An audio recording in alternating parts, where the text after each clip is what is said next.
Entonces mi pantalla les voy a compartir la agenda del día de hoy. Ustedes me dirán si la pueden ver, espérenme. Pueden ver las diapositivas. Sí, señor. Listo. Bueno, entonces la agenda del día de hoy, en primer lugar vamos a iniciar con una reflexión.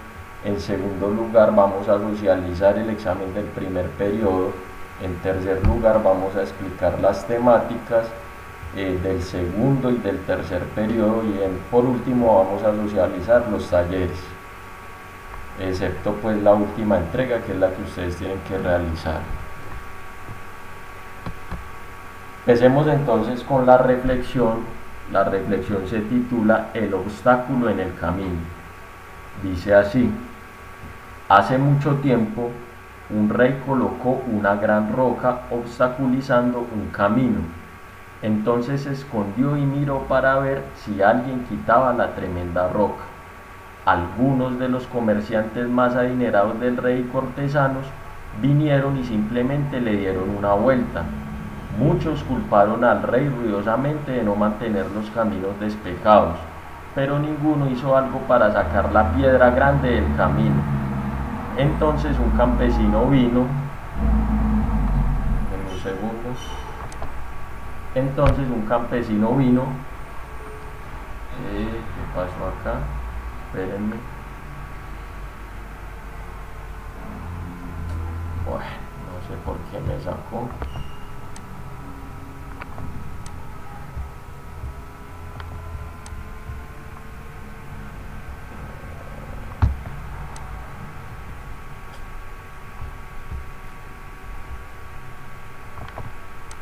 Listo. Pueden ver ahí la diapositiva de nuevo.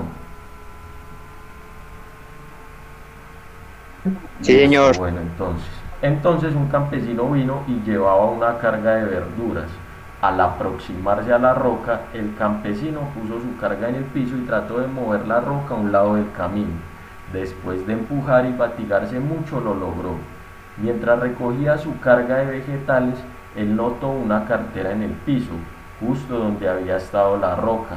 La cartera contenía muchas monedas de oro y una nota del mismo rey indicando que el oro era para la persona que removiera la piedra del camino. El campesino aprendió lo que los otros nunca entendieron: cada obstáculo presenta una oportunidad para mejorar la condición de uno. El consejo de la historia: mira cada obstáculo como algo que debe ser resuelto. Y me parece muy pertinente esta reflexión porque he encontrado muchos estudiantes que me han dicho, incluso andando aquí en el pueblo, me han dicho que ya desisten, van a renunciar, van a cancelar el año y mejor optan por repetir el próximo año. Yo les digo: vea muchachos, a pesar de las dificultades, a pesar de que no tengamos internet, a pesar de que toda esta situación sea difícil y represente muchos obstáculos, tratemos de salir adelante, tratemos de entregar los trabajos. Todavía estamos a tiempo de entregar los trabajos. Por lo menos estoy permitiendo que quienes deban aún notas del primer periodo se pongan al día y entreguen y desistan de cancelar, de ir allá a decir que ya desistieron y van a repetir. No, la idea es tratar de ponernos al día. Si deben segundo periodo, con los otros profesores todavía pueden entregar segundo periodo. Yo les estoy dando la oportunidad hasta el primer periodo si todavía me deben actividad. La idea es que no desistamos, que esos obstáculos que tenemos en este camino tan difícil que estamos afrontando de la pandemia, pues no nos impidan salir adelante, sino que más bien terminemos exitosamente este año escolar. Entonces también les traía un video que va muy de la mano con la reflexión en este marco de la pandemia. ¿Lo has pensado? Si has pensado en no continuar estudiando, no lo hagas. Esta es una situación difícil para todos, pero con esfuerzo podrás continuar. Recuerda que estás construyendo tu futuro y tu preparación y formación académica hacen parte de este proceso. Si has pensado en quedarte durmiendo todo el día, no lo hagas. Recuerda que tienes deberes diarios de tu colegio y de tu casa con los cuales debes cumplir. Esto te ayudará con tu formación integral. Si has ¿Sí pensado pueden en... escuchar el video? Ah, Sí, listo, es que señor. yo Señor, como tengo unos señor, audífonos, pensé que de pronto no lo estaban escuchando. que no estás aprendiendo nada, no lo hagas. Cuando lees y desarrollas tus guías, cuando preguntas a tus profes o cuando buscas información adicional en los libros o internet, estás aprendiendo y además estás fortaleciendo tu capacidad de autodisciplina y autoaprendizaje. Si has pensado en no hacer los trabajos y dejar todo para el final, no lo hagas. Cuando dejas de cumplir con tus actividades diarias, estas se van acumulando y luego todo parecerá más difícil o sentirás que es mucho trabajo o que no puedes más. Por esto, sigue el horario establecido. Esto te ayudará a ser más ordenado y cumplir con todas tus actividades en el tiempo asignado. Si has pensado en que los profes están de vacaciones, no lo hagas. Detrás de cada guía, taller, video, audio, llamada o explicación han pasado muchas horas de consulta, de redacción y preparación. Y detrás de cada nota hay muchas horas de revisión y trabajo en casa. Si has pensado en no ayudar en tu casa, no lo hagas. Tu familia es un equipo, por eso cada uno debe contribuir al funcionamiento del hogar. Para esto se pueden dividir equitativamente las labores en casa. Si has pensado que todo tu esfuerzo no vale, no lo hagas. Tus profes valoran cada sacrificio y esfuerzo que haces por entregar a tiempo tus trabajos y están ahí para acompañarte en este proceso. Si has pensado en no preguntarle a los profes cuando tienes dudas, no lo hagas. Ellos están ahí para resolver las preguntas que tengas y ayudarte en tu proceso de aprendizaje. Si has pensado en copiar los trabajos o pedir que los hagan por ti, no lo hagas. Tú tienes grandes capacidades, eres capaz de hacerlo por ti mismo. Solo tienes que organizarte y confiar en tus habilidades. Y recuerda que estamos para ayudarte y pronto nos volveremos a ver. Bueno, me parece muy acertado el video, nos invita que tenemos que salir adelante en esta situación tan complicada de la pandemia, a como les decía ahorita, no decaer, no de fallecer, no pensar que ya pues todo está perdido por los obstáculos. Ustedes saben que cuando lo necesiten me pueden escribir, me pueden llamar, yo siempre voy a estar atento a responderles. La idea es que no nos rindamos y salgamos adelante. Listo, bueno. Cuando empezó toda esta situación de la pandemia, en el primer periodo, nosotros quedamos aquí. En el examen del primer periodo era lo que íbamos a hacer. Como no lo pudimos hacer allá presencialmente en el colegio, yo se los envié para que lo resolvieran virtualmente. Entonces la idea es socializarlo, mirar cuáles eran las respuestas correctas y que esto no se quede pues así como ustedes pensando, bueno, ¿y cuáles eran las respuestas correctas? ¿Cómo era el examen? Entonces empecemos con las preguntas del examen. La primera pregunta dice entonces: durante la Revolución Industrial a finales del siglo XVIII y principios del XIX, la maquinaria a vapor permitió aumentar la producción a niveles nunca vistos, lo cual provocó una gran reducción en los costos y los precios de los artículos. Esto quiere decir que la Revolución Industrial marcó el comienzo de la cultura de consumo masivo en Occidente. B. Significó un avance para las sociedades de Europa Oriental.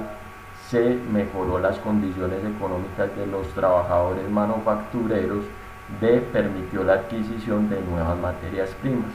Ahí la respuesta correcta era la A. Marcó el comienzo de la cultura de consumo masivo en Occidente. ¿Por qué? Porque, como bien lo dijimos en clase presencial, la revolución industrial lo que permite es terminar con el feudalismo, así como también lo hizo la Revolución Francesa, terminar con el sistema feudal y que el hombre paulatinamente empezara a dejar el trabajo en los campos y empezar a trabajar en las ciudades con industrias, Por eso se produce más, las industrias permiten que hayan más productos más rápido, por tanto hay un mayor consumo. La respuesta es la A. La segunda pregunta dice: en el transcurso de la primera fase de la revolución industrial, la materia prima empleada fue A, el gusano de seda, B, el algodón, C, la fibra de lana. La respuesta correcta es el algodón. Recordemos que en la revolución industrial, su primera fase consistió básicamente en desarrollar la industria textil a partir del algodón. Tercera pregunta. En la segunda fase de la revolución industrial se desarrollaron las llamadas industrias pesadas, centradas en A, aluminio, carbón y madera, B, hierro, carbón y cobre, C, cobre, aluminio y plata, y D, acero, carbón y hierro. La respuesta correcta ahí es la D, acero, carbón y hierro. Estos fueron las industrias pesadas, se centraron en estos materiales. La cuarta pregunta dice: en Estados Unidos, la construcción de ferrocarriles en el año 1830 estimuló el desarrollo de las siguientes industrias: A, textil y agrícola, B, maderera y automotriz, C, siderúrgica y textil, D, automotriz y siderúrgica. La respuesta correcta ahí es la C, siderúrgica y textil. Siderúrgica, recordemos que hace alusión a todo lo que tiene que ver con la explotación y manufactura del hierro. Listo. Y textil, pues recordemos que Estados Unidos durante esta época, 1830, se destacó por la gran producción textilera. No puede ser la de automotriz, para aquella época pues ni siquiera se había inventado este aparato. 5. La revolución industrial se desarrolla en otros países con el fin de A, liberarse del feudalismo, B, reducir la ventaja económica de los británicos, C, transformar las actividades agrícolas, D, vender sus materias primas. La respuesta correcta ahí es la B. Recordemos que la revolución industrial inicia en Inglaterra. Ellos se inventan las primeras máquinas. Entonces los demás países, al ver que Gran Bretaña estaba produciendo más de lo que ellos producían porque utilizaban ya las máquinas, empezaron también a desarrollar sus propias industrias y sus propias máquinas. Sexta pregunta. La Revolución Francesa fue uno de los acontecimientos que influyó en el desarrollo histórico del mundo, porque dio paso a un proceso de cambios políticos y sociales que trascendieron las fronteras francesas. Tales cambios fueron: A, la soberanía del rey y la proclamación de la igualdad; B, la libertad como principio de vida y el comercio; C, instauración de la república y el voto universal para hombres y mujeres; D, la igualdad ante la ley y la soberanía del pueblo. Ahí la respuesta correcta efectivamente es la última, la D, la igualdad ante la ley y la soberanía del pueblo. Recordemos que la Revolución Francesa fue un proceso de cambios políticos, sociales y económicos. Principalmente en cuanto a lo político, era que ya todos éramos iguales ante la ley, y la soberanía reside en el pueblo y no en el rey. Ese es el gran cambio que hace la Revolución Francesa. Todos somos iguales ante la ley y ya el soberano es el pueblo es el que dicta unas reglas que se ven reflejadas en una constitución, y ya el poder no se encuentra todo en manos de un rey, sino que el poder va a ser dividido. ¿Cómo se va a dividir ese poder a partir de la Revolución Francesa? Pues en que vamos a tener un poder ejecutivo que lo va a representar ¿quién? Un presidente de la república; un poder legislativo que lo va a representar un senado, un congreso y una cámara de representantes; y un poder judicial que van a ser todos los jueces que nos van a juzgar a todos los demás. Entonces ese es el gran aporte que hace la Revolución Francesa y que hoy día vemos reflejados hasta nuestros días, porque casi la mayoría de países que son democracias, pues están bajo este modelo que nace en la Revolución Francesa. Listo. Séptimo, la Revolución Francesa tiene sus causas en A, el absolutismo, la crisis económica y la idea de los derechos. B, la crisis económica, la admiración hacia la nobleza y el clero. C, la idea de los derechos, la falta de impuestos a la propiedad. D, la admiración hacia la nobleza y el dominio del clero. Ahí la respuesta es la A, el absolutismo, la crisis económica y la idea de los derechos. El absolutismo, ¿por qué? Recordemos que el absolutismo era ese sistema de gobierno en el cual el rey tenía el poder absoluto, el rey era el juez, el rey hacía las leyes, el rey gobernaba. Hoy ya en día no es así. Ya la Revolución Francesa acaba con ese absolutismo del rey y divide el poder público, lo divide para que entre esos tres, incluso entre esos tres estamentos del poder público, se controlen. Es como por ejemplo lo que vimos hace poco, que una de las cortes de nuestro país juzgó a un expresidente. Antes, ¿quién juzgaba a todo el mundo? El rey. No había ningún control, no se hacía ninguna clase de control político. Listo. Octavo, en 1789, ante la grave crisis económica que vivía Francia, Luis XVI convocó a los Estados Generales, los cuales agrupaban a la nobleza, el clero y el tercer estado. B, el clero y la nobleza. C, los burgueses, clero y nobleza. D, el clero, grandes propietarios y tercer estado. La respuesta correcta ahí es la A, la nobleza, el clero y el tercer estado eran quienes integraban la sociedad francesa. Listo. La nobleza, que era básicamente pues el rey con todas sus servidores, el clero era la iglesia y el tercer estado era todo lo demás aparte de esos dos, es decir, los burgueses, los campesinos. La mayoría, el 80% de la población francesa era del tercer estado. Novena pregunta. La Asamblea Nacional Constituyente fue convocada por el tercer estado debido a las diferencias con el clero y la nobleza. En esta se aprobó A, el pago de impuesto por parte de la iglesia y la aceptación del diezmo. B, la declaración de los derechos humanos y ciudadanos. C, el principio de fraternidad. D, la venta de los bienes eclesiásticos y la eliminación de las diferencias sociales. La respuesta correcta ahí es la B, la Declaración de los Derechos Humanos y Ciudadanos. La Declaración de los Derechos Humanos se hace en la Revolución Francesa y es una de las más importantes. ¿Por qué? Porque hoy día el tema de los derechos humanos a nivel de los gobiernos es uno de los temas más trascendentales. Entonces vea cómo es de importante la Revolución Francesa. En ella se hace la Declaración de los Derechos Humanos. Décima pregunta.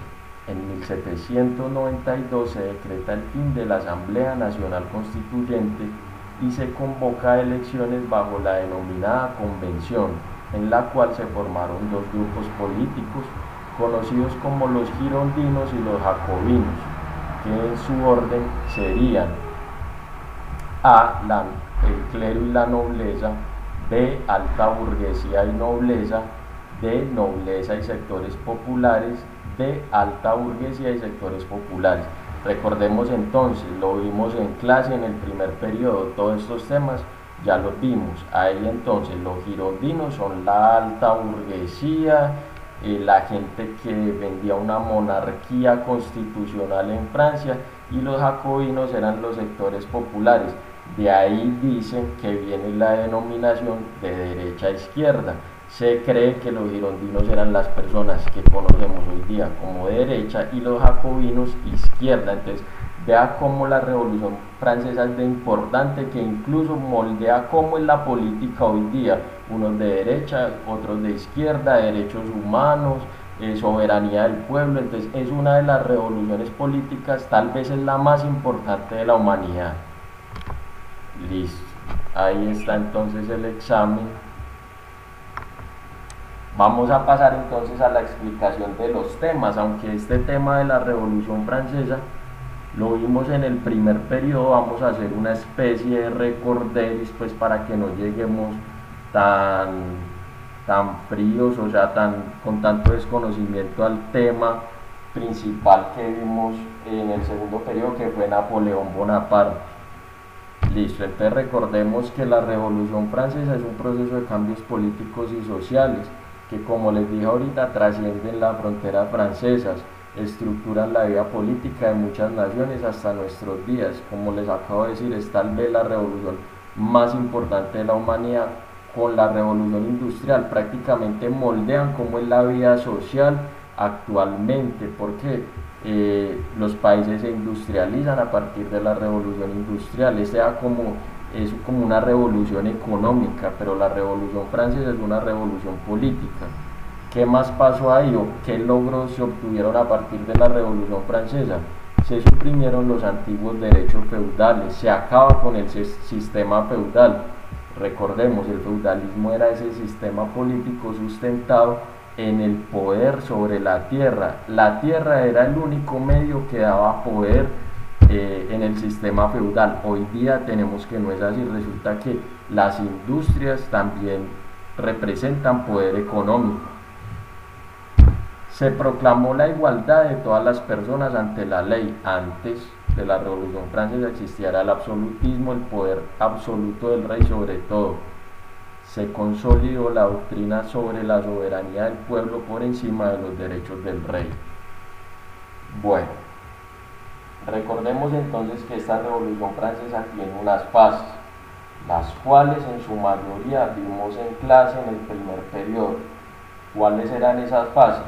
En primer lugar, la convocatoria a los Estados Generales. En segundo lugar, la Asamblea Nacional Constituyente. En tercer lugar, la Convención. Y en cuarto lugar, el Directorio. Esta última fase del Directorio sí la alcanzamos a ver virtualmente y después desarrollamos el tema de Napoleón. Pero bueno, vamos a hacer un recorderis de cómo fueron esas fases. Empecemos entonces por la primera, que es la convocatoria a los Estados Generales. Recordemos entonces, Francia se encontraba en una crisis económica que afectaba principalmente al tercer estado. ¿Quiénes eran el tercer estado? Los sectores populares. Entonces, al ver esa crisis económica, el rey era Luis XVI, convoca a toda la sociedad francesa a una asamblea o a una reunión en la cual iban a discutir cómo iban a solucionar esa crisis por la cual estaba pasando Francia. Resulta que ahí en esa convocatoria a los Estados Generales no sucedió nada, no llegaron a ningún acuerdo. Por tanto, ocurre como tal la Revolución Francesa en 1789.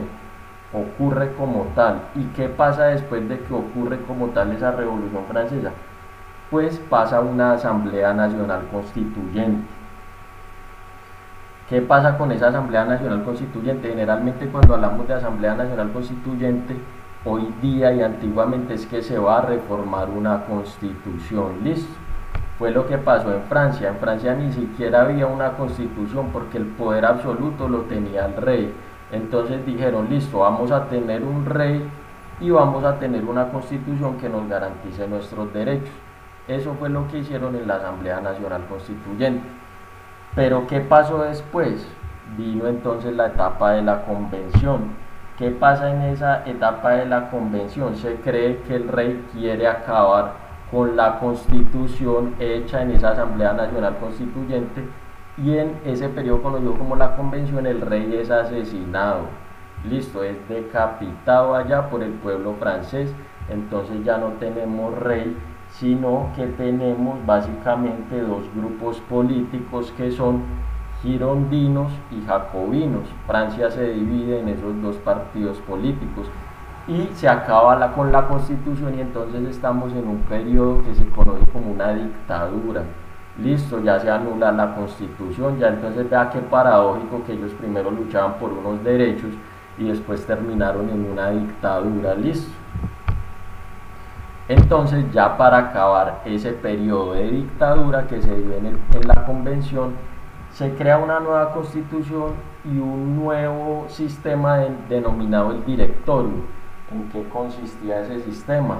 Vamos entonces a retornar a los principios de la revolución, que son dividir el poder público y que el pueblo sea el soberano. Entonces, dividen el poder público en lo que conocemos siempre: ejecutivo, legislativo, judicial. Francia se divide en dos grupos: girondinos y jacobinos. Listo. Entonces aquí lo tenemos, vea el directorio. Entonces nos dice que para culminar la dictadura, producto del periodo conocido como la Convención, Francia conforma esta institución del directorio como mecanismo para evitar la dictadura, creando una división de poderes donde el ejecutivo lo encabezaba la monarquía, el legislativo el Consejo de los 500 y el Consejo de los Ancianos, y el judicial los jueces. Entonces, este nuevo régimen ya instaurado busca expandir las consignas de la Revolución Francesa por toda Europa. Ellos dicen, es que toda Europa tiene que ser como Francia. Nosotros ya hicimos acá una revolución en la cual acabamos con el absolutismo del rey. Vamos a expandir los ideales de esta revolución. Y entonces, ¿qué pasa? Ellos empiezan a invadir todos los países europeos, y ahí entonces emerge la figura de Napoleón Bonaparte, que es un general que va ganando todas las victorias, todas las batallas con todos los países, él las va ganando y va conquistando territorios por toda Europa para Francia. Listo, entonces aquí ya vemos las temáticas que son del tercer taller, que básicamente ya nos introducimos al tema de Napoleón Bonaparte, que, como dije, es esa figura que va a expandir la revolución por toda Europa. Entonces Napoleón Bonaparte gana importantes batallas en Italia y Austria y logra expandir, como les dije ahorita, el poder de Francia. Es destacado como una figura nacional en Francia. Él, cuando regresa de todas esas campañas militares, él acaba con el directorio e instaura un nuevo sistema en Francia que se llama el consulado. Listo, básicamente, ¿en qué se diferencia el consulado del directorio?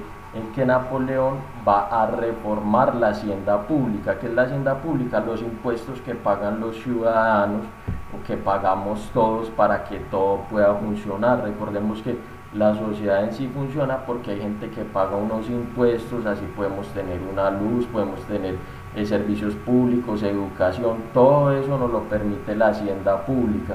Entonces se funda el Banco de Francia y se instaura además un nuevo código civil, un código napoleónico.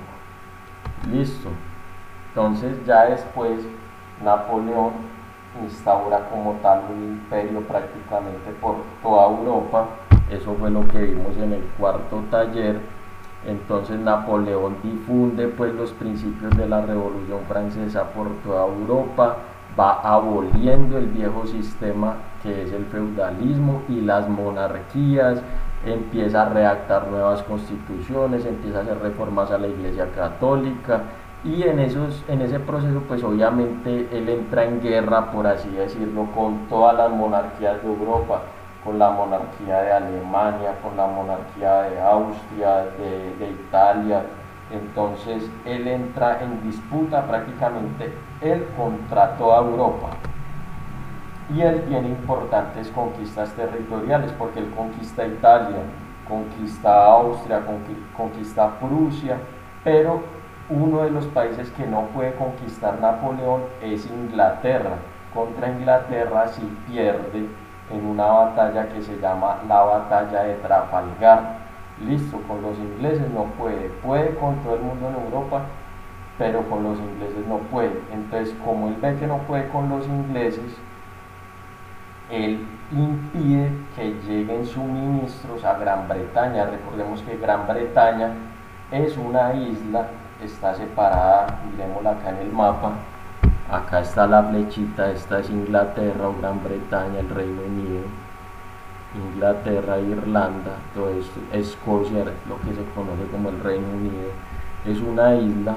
Miren esta rayita acá azul, todo este es el bloqueo que le hace Napoleón para permitir que no lleguen suministros, no lleguen alimentos, no llegue lo que se producía en Europa continental. Listo, entonces podemos ver acá todos los territorios que dominaba Francia con Napoleón, dominaba Italia, dominaba esto por acá, que hoy día es Austria, Holanda, todo esto eran territorios dominados por Napoleón Bonaparte. Bueno, sin embargo, pues obviamente Napoleón, su imperio decae. ¿Y cómo empieza a decaer? Resulta que Napoleón trata de invadir este territorio acá amarillo, que es el imperio ruso, dominado por los zares. Él intenta invadir este territorio y va a perder contra los rusos, porque resulta que allá en Rusia hay un invierno, eso lo pudimos leer en el taller, es uno de los inviernos más duros del mundo, y allá los ejércitos, cuando tratan de invadir ese país, básicamente los mata el invierno ruso. Pasó cuando Hitler trató de invadir Rusia, su ejército murió por el invierno. Y entonces, aparte de que el invierno los acabó, Inglaterra y Rusia se unen con Prusia, establecen una nueva coalición con Suecia y Austria, y en 1813, en la batalla de Leipzig, los ejércitos franceses se retiran porque ya pierden prácticamente el dominio de toda Europa. Vemos aquí Leipzig, es acá, ahí es donde va a perder Napoleón Bonaparte. Ya después, entonces, esto es lo que vimos en el último taller, en el quinto taller, la quinta entrega. Se restablece todo el orden que había antes en Europa. Y todo ese orden, ¿cómo era? Un orden absolutista. Listo, regresan las monarquías. Entonces todos los países ya se reúnen en el Congreso de Viena y deciden retornar a los principios absolutistas, y la idea de que el poder de los reyes proviene de Dios. Se crea una santa alianza entre Rusia, Prusia y Austria para prevenir futuras irrupciones armadas, para prevenir que nuevos grupos traten de tomarse Europa, y entonces hay un retorno del absolutismo. Eso fue básicamente lo que hemos visto hasta la quinta entrega. Ahora entonces vamos a ver cómo han sido pues los talleres que les he enviado. ¿Sí me están escuchando bien?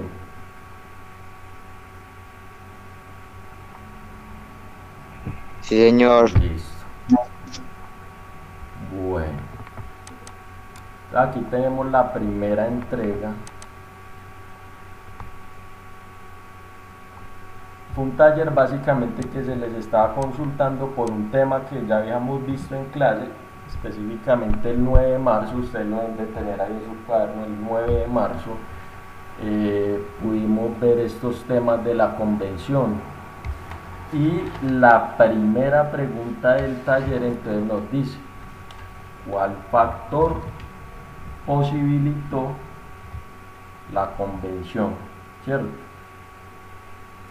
Entonces ahí, ¿cuál será la respuesta? ¿Cuál es ese factor que posibilita esa convención en la cual se crea pues una dictadura como tal? Entonces el factor principal es que se arresta al rey y se arresta al rey, ¿cierto? En esa convención se arresta y se ejecuta al rey en lo que se conoce como la convención girondina. Ahí les estoy dando también la respuesta de la B. ¿Qué hechos trascendentales ocurrieron en la convención girondina? O lo acabé de decir, se arresta, se ejecuta al rey. Listo, es básicamente eso. ¿Qué sucedió luego de la caída de los girondinos? Recordemos que los girondinos después pierden el poder y se aprueba la Constitución de 1793. ¿Qué características tuvo esa Constitución? Básicamente que incluye el voto universal, pero ojo, este voto universal no incluía a las mujeres. Recordemos que después en un taller vimos una lectura en la cual hablaba de una heroína francesa que luchaba por el voto femenino. Listo, Entonces en aquella época voto universal era masculino, no era voto universal pues para todos, no era voto universal masculino, porque recordemos que antes solamente podían votar los hombres y no todos los hombres, algunos hombres, los que tuvieran determinadas rentas, determinadas propiedades. Entonces la novedad de esta revolución francesa es que permite el voto universal para todos los hombres. La pregunta es, ¿por qué se abolió dicha constitución? Básicamente es porque la constitución es paradójica, porque termina creando una dictadura en Francia, porque se ejecuta al rey y además se ejecuta a miles de ciudadanos, entonces se crea allí es una dictadura, y eso no era lo que buscaba la revolución francesa. La revolución no buscaba una dictadura, sino una democracia. Listo. La F, ¿cuál es la importancia de la Declaración de los Derechos del Hombre y el Ciudadano? Pues es muy importante porque permite que no existan abusos de autoridad, porque crea mejores condiciones sociales. Listo. La G, ¿cuáles logros sociales, políticos y económicos tuvo la Revolución Francesa? Básicamente, logros sociales es que permite crear los derechos humanos. Logros políticos nos instaura pues la idea de la soberanía del pueblo sobre la del rey, y logros económicos es que acaba el feudalismo. Bueno, ustedes de pronto se preguntarán, ¿y todo esto cómo lo vivimos nosotros acá en nuestros países, en Colombia, en Venezuela, aquí en América Latina? ¿Cómo vivimos esta revolución francesa? Pues nada más y nada menos que a partir de esta revolución y de los ideales de esta revolución se empiezan a gestar los movimientos de independencia. Entonces Simón Bolívar sabe que hay una revolución francesa en la cual ya no existe el rey y él busca hacer lo mismo para estos países. Listo, entonces miren lo trascendental que es la revolución francesa. Segunda entrega. Este taller era un taller más de opinión. Aquí no habían, digamos así, preguntas como tal del texto, no era, ahí las preguntas son básicamente de opinión. Entonces pues no lo voy así a explicar como tal, porque era leer el texto y opinar a partir de ese texto. Y pues este tema, del directorio y eso pues ya lo expliqué. Bueno. La tercera entrega, entonces aquí ya vemos a la figura que expande la revolución pues francesa por toda Europa, que es Napoleón Bonaparte.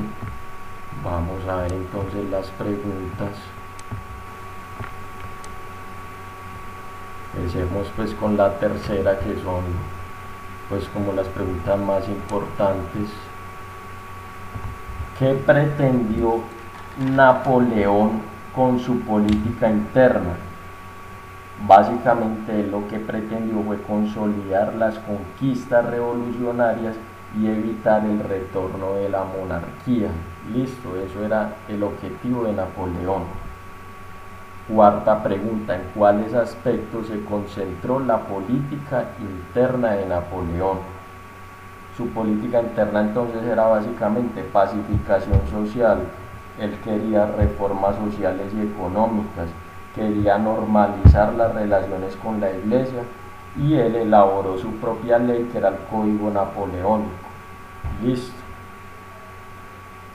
Quinta pregunta, ¿cómo llevó a cabo Napoleón la pacificación social? Básicamente él permite que retornen sectores exiliados de Francia. Recordemos que Francia entonces tuvo una época después de la revolución en la cual fue una dictadura, y en esa dictadura se ejecutaron a miles de personas en la guillotina. De hecho la guillotina pues es un invento de la revolución francesa.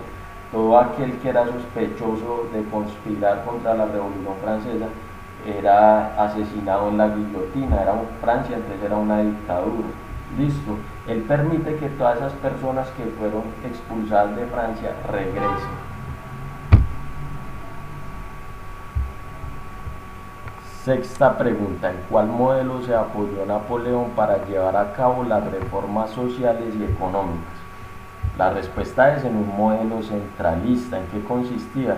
en una reestructuración de las finanzas a través de la creación del Banco de Francia. Él reestructuró toda la hacienda pública, listo, él redistribuyó los impuestos, porque antes los impuestos, básicamente antes de la revolución, la plata de los impuestos el rey se la gastaba en sus joyas, en sus bienes personales. Por eso precisamente es uno de los factores por los cuales se crea la Revolución Francesa, por ese descontento con el rey.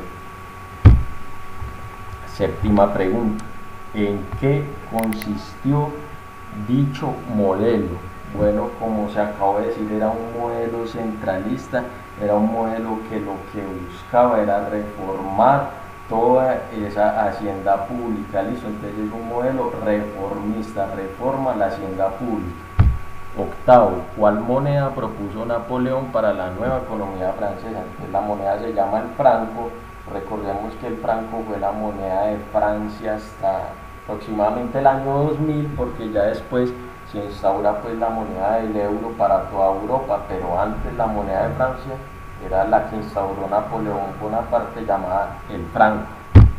10. ¿Cuáles fueron los logros revolucionarios que logró consolidar Napoleón con el Código Civil? Bueno, no, Napoleón logró abolir totalmente pues la monarquía y pues los logros revolucionarios principalmente logró instaurar como tal el orden que proponía la Revolución Francesa allí pues en Francia. 11. ¿Qué concepción tenía Napoleón sobre las leyes? Era una concepción que le daba mucha importancia, pero era una concepción autoritaria, listo.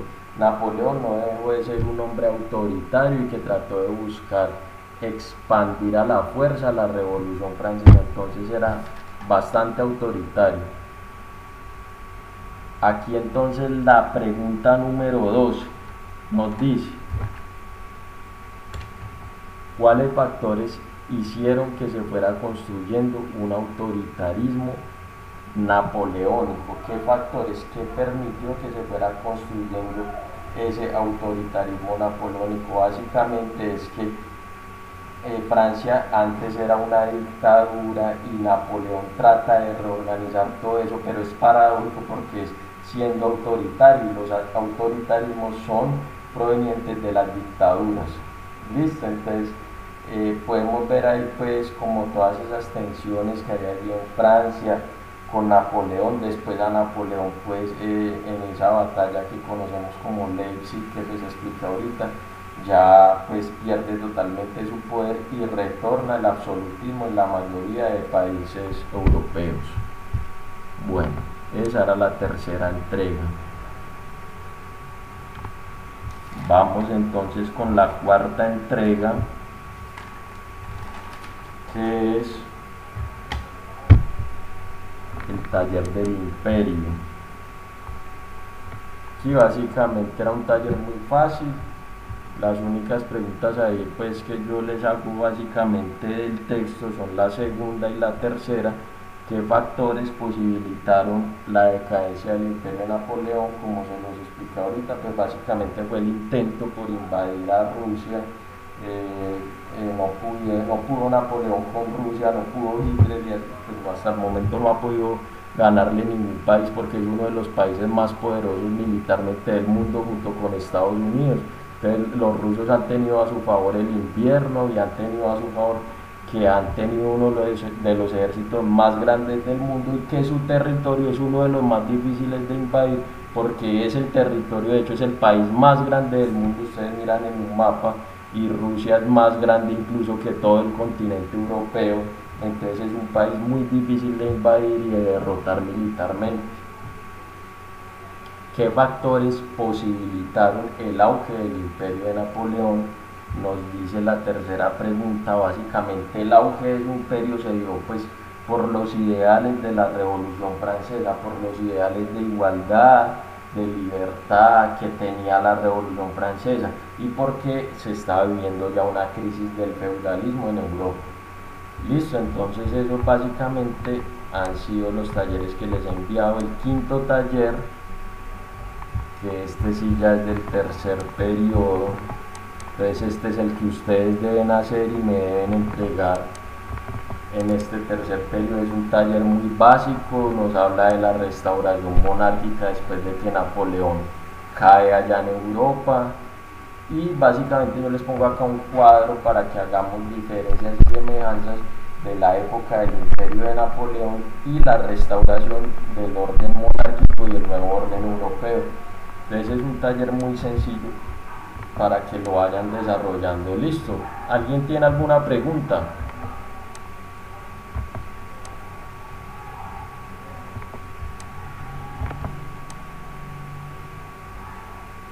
¿Tienen alguna pregunta?